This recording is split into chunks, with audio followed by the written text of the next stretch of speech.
રાજ્યની સુરક્ષા વ્યવસ્થા બનશે વધુ મજબૂત. લોકરક્ષક દળ ભરતી હેઠળ પસંદગી પામેલા 11,607 ઉમેદવારોને એનાયત કરાયા નિમણૂક પત્રો. નાયબ મુખ્યમંત્રીએ કહ્યું, પીએસઆઈ અને લોકરક્ષક કેડરની 13,591 જગ્યાઓ માટે જાન્યુઆરીના અંત સુધીમાં યોજાશે શારીરિક કસોટી.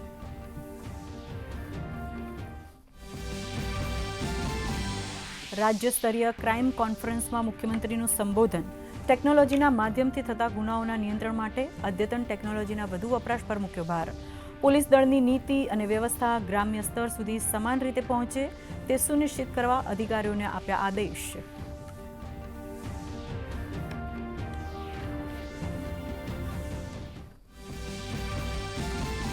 ગિફ્ટ સિટીમાં ગ્લોબલ બિઝનેસ ઇકોસિસ્ટમ વધારવાના હેતુથી દારૂ પીવાની છૂટછાટના નિયમો કરાયા હળવા. અન્ય રાજ્યો અને વિદેશી નાગરિકોએ દારૂ માટે પરમિટ લેવાની જરૂર નહીં. ઓળખપત્ર બતાવવું ફરજિયાત, તો ગિફ્ટ સિટી બહાર દારૂ લઈ જવા પર પ્રતિબંધ.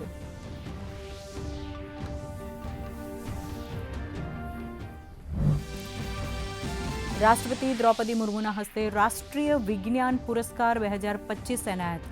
પ્રોફેસર જયંત નાર્લિકરને મરણોપરાંત વિજ્ઞાન રત્નથી કરાયા સન્માનિત. આંતરરાષ્ટ્રીય ખગોળીય અનુસંધાન ક્ષેત્રે તેમનું યોગદાન મહત્વનું, તો વિજ્ઞાન શ્રી પુરસ્કાર માટે 8 વૈજ્ઞાનિકોની કરાઈ પસંદગી. આજે કિસાન દિવસ. પૂર્વ પ્રધાનમંત્રી સ્વર્ગસ્વ ચૌધરી ચરણસિંહને પ્રધાનમંત્રી નરેન્દ્ર મોદીએ આપી શ્રદ્ધાંજલિ. રાજ્યના કૃષિમંત્રી જીતુ વાઘાણીએ કહ્યું, આગામી સમયમાં નેનો ટેકનોલોજી તેમજ ડ્રોનના ઉપયોગથી ખેતીના ખર્ચમાં ઘટાડો કરી ઉત્પાદન વધારવાનું અમારું લક્ષ્ય.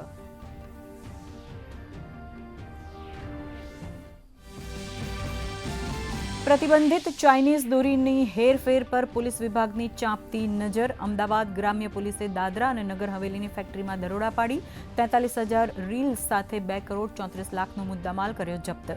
ઓપરેશન દોરી અંતર્ગત પોલીસે 25થી વધુ કેસમાં 35થી વધુ આરોપીઓનો કર્યો પર્દાફાશ.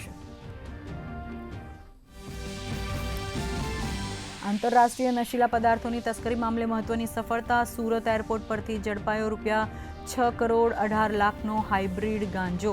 તસ્કરી કરનાર આરોપી અને ડિલિવરી બોયની ધરપકડ. પૂછપરછ દરમિયાન આરોપીઓ અન્ય ડ્રગ્સ કેસમાં પણ સામેલ હોવાનો ખુલાસો.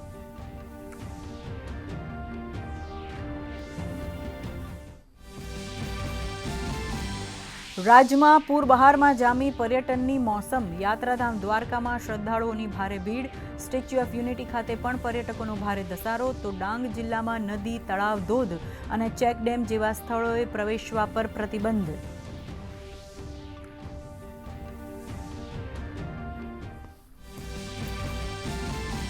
વિશાખાપટ્ટનમ ખાતે ભારત અને શ્રીલંકા વચ્ચે બીજી T20 મેચ.